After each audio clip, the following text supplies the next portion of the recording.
Hello, a big welcome, everybody. Thanks for joining and hanging out early through the intro. And for those that are here every week, I really appreciate you showing up again. And this week, we're going to be dialing into Q&A. If you've got any questions about independent teaching, going solo, on your own, launching your own teaching business, this is something that I love talking about.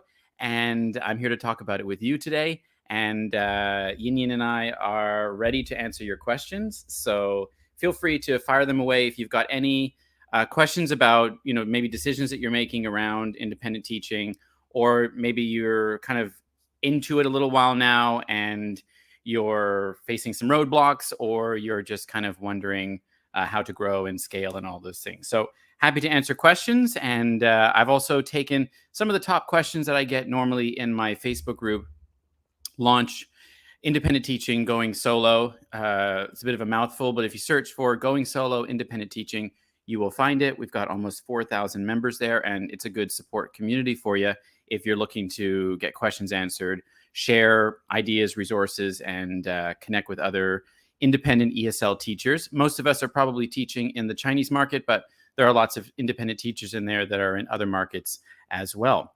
If you're here, do hit the like button. It really does the live a favor, helps it to get to more people. So would really appreciate that. And if you're not a subscriber, you will see the little subscribe button down there, and you can also go ahead and click that. I would really appreciate it. So welcome to Mary was the first one here. Good to have you, Mary, from rainy Ontario. Sorry that it's rainy. Probably getting into a little bit warmer weather, right? I would imagine now. Ho or hi, I think. Mohammed, good to have you. Sonia's tuning in again. Yes, hello, Sonia from Serbia. We've got Michael from Connecticut. Good to have you, Michael. Bison, South Africa. Yes, I remember you. Hey, Christine. Yeah, so if you're on Facebook, thanks for authorizing Facebook to show your name there. So I know who you are, watching from Pittsford, not Pittsburgh, right? New York, good stuff. David's in from South Africa too. Other markets similar in size to China. Well, when I think about kind of branching out of the Chinese market, I often think about other Asian countries like, Taiwan, Japan, Korea, and those kind of places. Definitely not as big of a market. Potentially the Middle East could be a good market. But really, I don't know of a market the size of China, and with the capacity to pay the same prices. But I mean, you can find, students really all over the world. Not spring yet. Okay, what month is it? Yeah, it's May the 2nd. It's been a while since I've lived in Canada, but I remember in New Brunswick, God, by May we would usually have some better weather. Hopefully it comes soon for you. Dan, anyone ever sold their solo biz? Yeah, interesting concept. I mean, you're probably talking about, selling the business while it's running well with a certain number of students. Certainly something that you could do. I think as independent teachers become more popular, grow their business, you also have a lot of potential to hire other teachers to teach those students as well. So that's another avenue that I want to be exploring in the future of how to do that, well, and to be able to generate some extra income there. From South Africa, I've been working for a company in France, and there's a huge demand for English when it comes to adults. Do you believe this might be the same when it comes? Are you talking about a demand? Can you clarify that question for me, Bison? Are you talking about a demand for adults? Sure, I certainly do think that there could be. Oh, I see, to children. Yeah, you'd have to do a little bit of research. I don't know. I mean, I think there's a demand all over the world for children and adults. I think, they might pay a little bit differently depending, but, certainly a niche to explore for sure. And do some research as to, what type of English education they're getting already. What are the trends? What do families generally do for additional English tutoring? Is it something that culturally they go out and spend money on extra outside of school hours? Those kind of things. Um, yeah, I mean, no harm no foul in trying, right? Hey, Gladys from Jersey, good to have you. There's a max number of letters you can type. Sorry about that. No worries. So I wanted to announce this here first. If you're getting the first sneak peek into a brand new webinar that I have created. And if you go to onlineteacherdo.com/webinar, you can register. I am so excited about this. I'm really targeting new ESL teachers who want to take that plunge to get started in the painless 3-step action plan to launching and growing your ESL online teaching business. So completely free. You can register at onlineteacherdo.com/webinar. Would love to have you. There are 3 dates and times to choose from. They will be starting the week after next.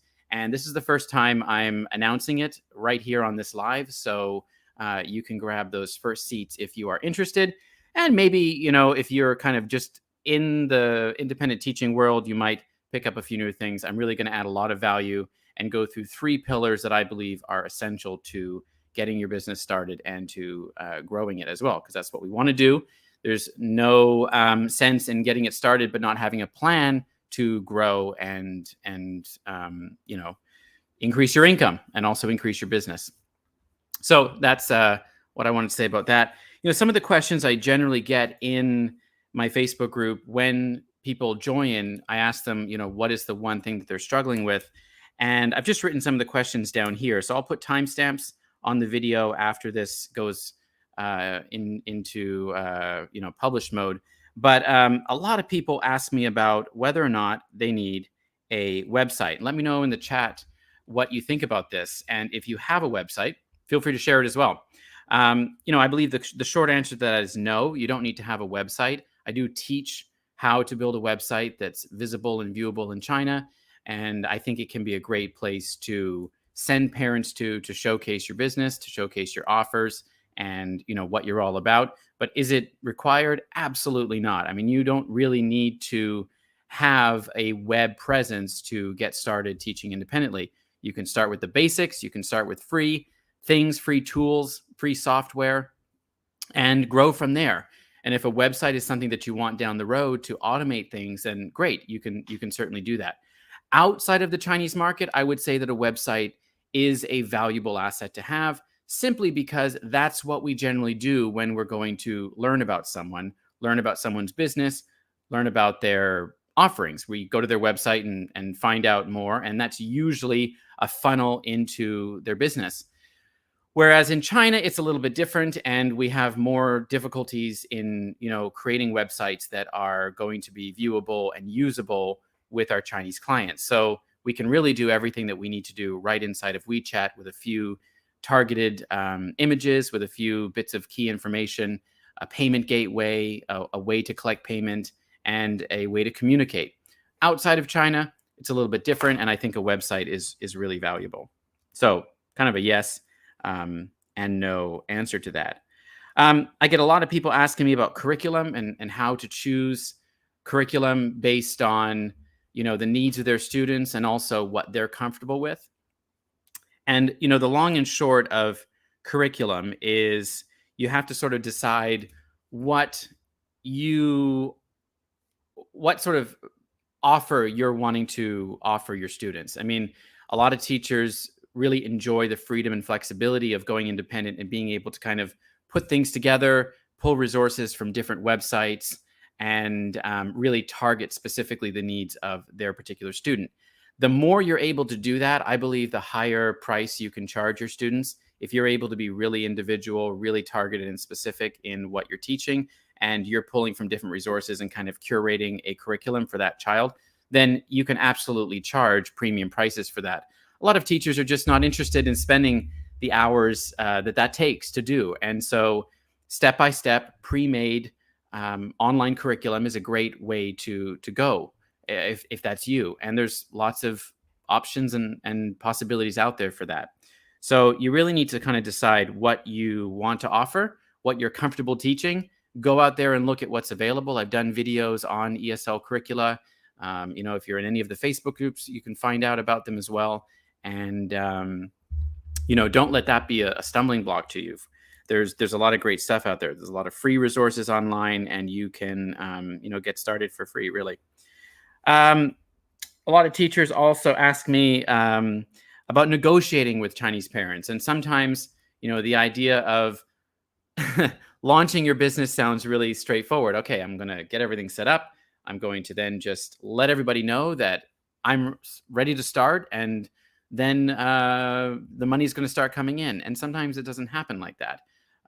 We have to warm up our potential students. We have to keep them engaged while we're setting things up. We have to keep them interested. We need to start and continue adding value, maybe sharing tips, and keeping in contact with them, so that when we are ready to launch, we're at the front and center of their mind.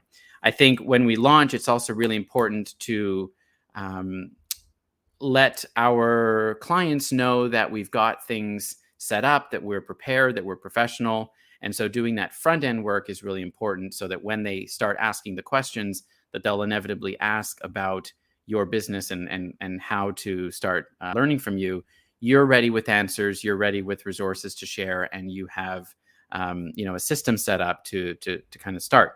Now, once all of those things are already set up, that's all well and good, but sometimes we get parents who kind of ghost us and don't really respond, or they were really eager before, and all of a sudden we're not hearing from them anymore. We've let them know our prices, and we just get crickets. And this happens a lot. It's nothing that you're doing wrong. It's certainly something that I see that happens quite a lot. It happened with a lot of my parents as well when I was starting to launch. It is really important to let the parents know, especially Chinese parents, that they're getting some kind of a deal. Negotiating is really important in China. And so if you can sort of package that up in a way that shows the value of what you are going to be teaching, with all of the things that come with that, whether it's you're giving preview material, homework, class recordings, feedback, whatever it is, and offering them some kind of a deal to get started, or showing the value of what you offer for the price that you're charging, and then get them into a free 15-minute trial class. And what I would do is I would charge a little bit for that. If you want to do a 30-minute class, I always charge a little bit for a trial class. Not much, but enough that it gives them a little bit of investment, and it shows them how easy it is to pay me. And once they've paid for the trial class, I really have no trouble converting them from a trial class into a paying student buying a package of classes. So trial classes work really, really well, and you can decide if you want to give them for free or not. If you give them for free, I wouldn't give them too much time, maybe just enough time to get to know the level of the student, show them the bells and whistles of the platform that you're using, and then have a discussion with mom or dad at the end of the trial to convert them. And I would really do that on the call itself. I wouldn't wait until afterwards. I would definitely talk to a parent at the end of the trial class and let them know what they can expect, and if they have any questions and things like that.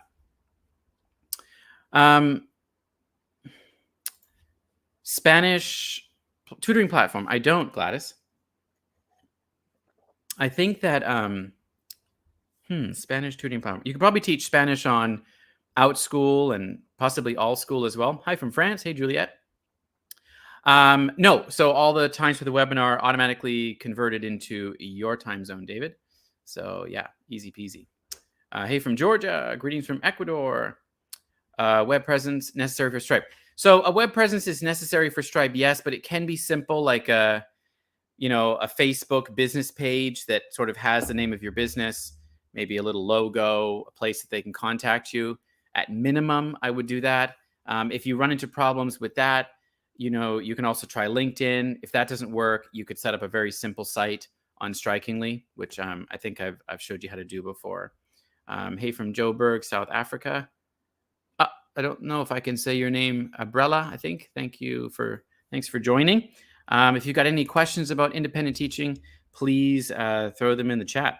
So yeah, I think negotiating with Chinese parents is tricky, because we're not so used to it, and they will often want to haggle a little bit with the prices.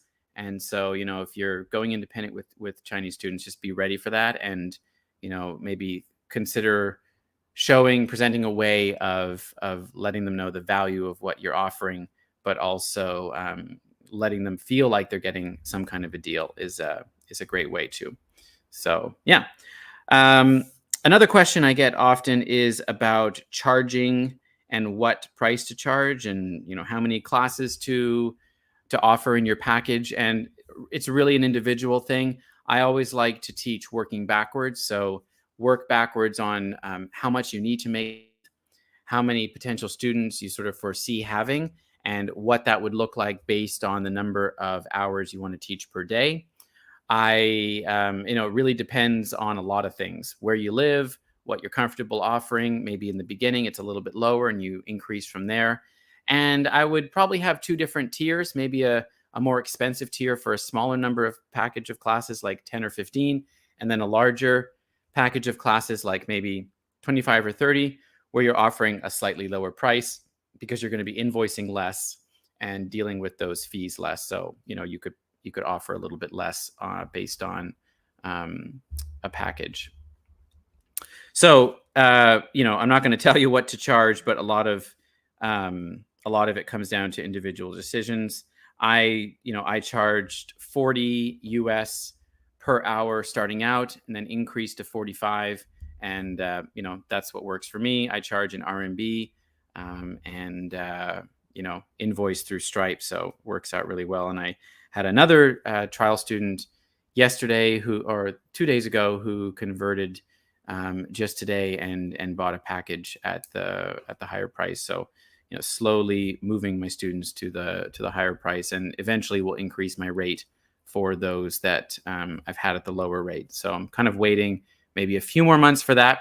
I've actually had most of my classes canceled today and tomorrow. Actually, all my classes are canceled tomorrow based on the long holiday in China. Let me know if that has happened to you. I sort of put the feelers out on Saturday and said, if anyone needs to cancel, let me know. And I had a few cancel today and all of them tomorrow.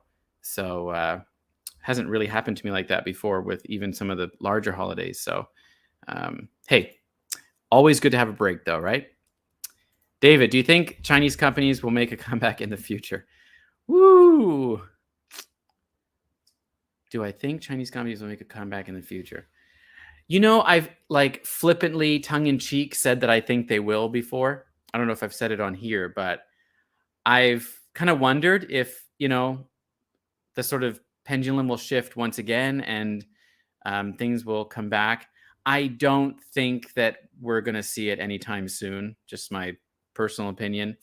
But I still do think that the Chinese market is something that we as private independent teachers can certainly tap into and be a part of. But probably not in the foreseeable future, but who knows? Who knows? I never would have thought that they would have crashed the way they did, but there you go. So I also get people asking me about, should I have a teaching contract? Let me know if you're teaching independently in the chat and you have a teaching contract. If you've been going or you've gone through my Launch Going Solo course, then you may have used mine. And, I have one in there that I have in English and Chinese for my teacher students who are going independent. And I think it works really well. I still use it with new students. And I think it just lays out a level of professionalism that looks really good and lets the potential parent know what my policies are. I will say that I am a real flexible person in regards to policies, because I really appreciate when they're flexible with me. There's been a few times when I've had to cancel really last minute, and I love the freedom to be able to do that. But I also respect their expectation that I'm going to be in class. And so they've been really flexible with me. And so if someone needs a little bit more leeway with canceling last minute, I let them do it twice in a contract, but I have let it go more than 2 times for a couple of students in the past. When a student is taking advantage of you and when they're not, right? And I think a contract just puts things in writing for those students that you feel might be taking advantage of you. But the ones that are not taking advantage of you and might simply just be asking for a little bit more leeway than what you've laid out to begin with, I think there's nothing wrong with giving that, because I think we want the same from them if something comes up for us. So I know that I'm not perfect, and I can't always guarantee that I will follow the contract to a T and not, ask for a little bit of leeway. So I think a contract's really helpful. Is it necessary? Absolutely not. Do you required? No way. But definitely seems to help and has helped me really nicely. Hey, Tabello. Oh, I'm not going to be able to say your last name. How do you pronounce that? QH. I've never seen that before. You ask, how long do you think it will take to get students on Xiaohongshu? I've been considering using it to scout for students. Yeah, please join my friend Kinga's Facebook group, Xiaohongshu for Online Teachers. I've had her on the channel before. Good support in there. I'm certainly by far an expert on Xiaohongshu. I have not found a single student on there, but I'll be really honest with you, I have not tried.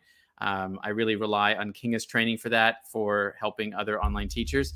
But, it can take a few days up to a few weeks to start seeing some engagement. It's like any social media platform. You need to show up. You need to add value. You need to be consistent. And if you're, using the right hashtags and showing up consistently and using video, I would really recommend using video. It's like anything. These Canva images are maybe good for certain purposes, but they're not going to be as eye-catching as your face on camera talking. So use video as much as possible. And that might, get a little bit more engagement. And then have a plan of action to take your potential student from Xiaohongshu into WeChat as a funnel. Hey, Alexandra, my fiance teaches acting at Outschool. Very cool. Cool. Never heard of that. But he's interested in teaching acting independently. Do you do coaching on that? No, I don't. Or do you only coach ESL teachers? Yeah, only ESL teachers there. But, gosh, that's a really unique niche. And I would say go for it.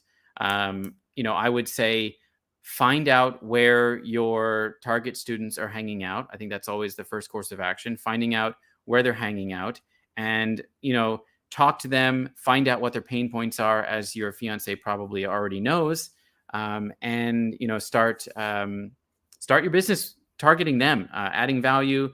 Maybe start an Instagram account or a YouTube channel or TikTok or maybe a Facebook group, all those kind of things.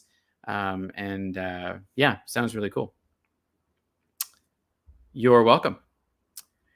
Actually, I had a teacher reach out the other day and really likes Amazing Talker.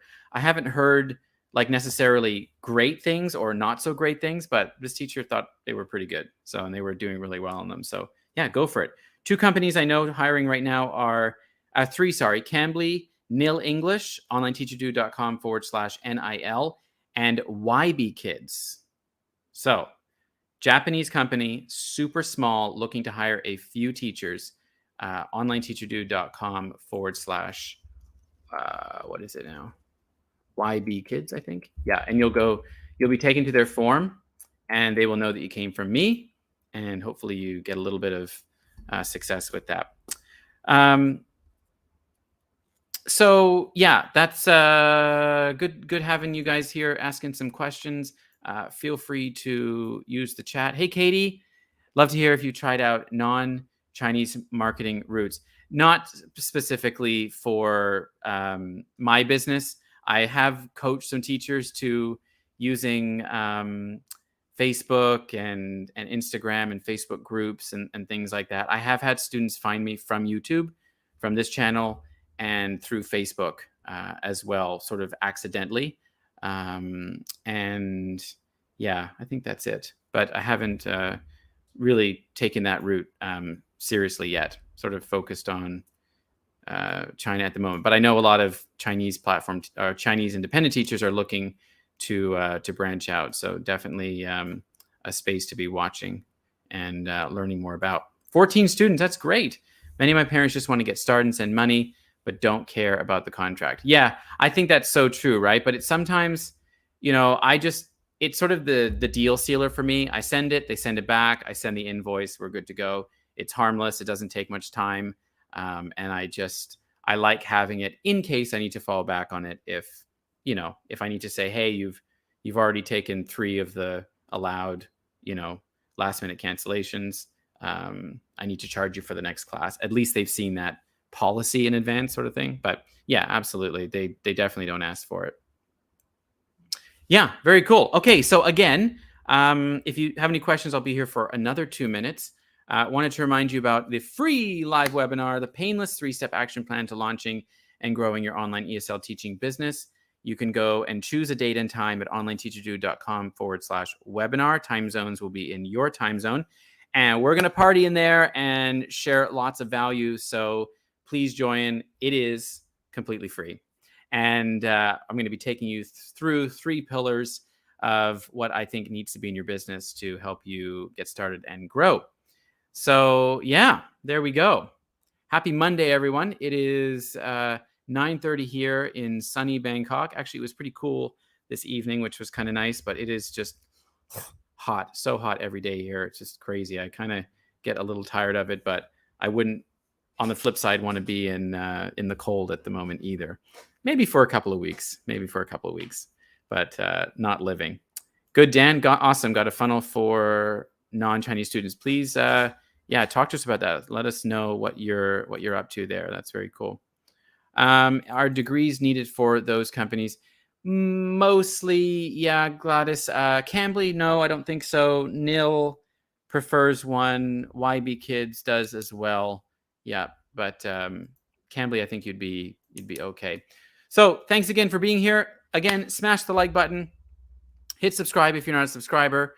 And next week, I've got a really great show with a Where Are They Now show where I'm bringing back 5 independent teachers that were in my very first launch course. We did a live in November, immediately after the course finished, and they were super excited about launching and starting this business with their parents, their Chinese parents and students. And it's 6 months later, so I'm going to be interviewing them, finding out, hey, did you stick with it? How are things going now? Are you growing? Have you stagnated? Are you looking at ways to grow your business? What worked for you then that isn't working for you now? I think it's really cool to see like how people change in this industry over time, and what they learn as they get into it more and more. Certainly what you know and have figured out in the beginning is going to be different than what your business looks like in 6 months. At least I hope it would be, because you find out that you may not need to go and get the flashy platform that's being advertised. You may not need to have all the curricula available for your parents. You might really start to get niched down and targeted with the type of teacher that you are. So there we go, everyone. Again, thanks for being here. Have a wonderful week teaching. Loved hanging out with you. Loved hearing some of your questions and comments. And I will see you in same time, same place next week. Bye for now. Happy teaching.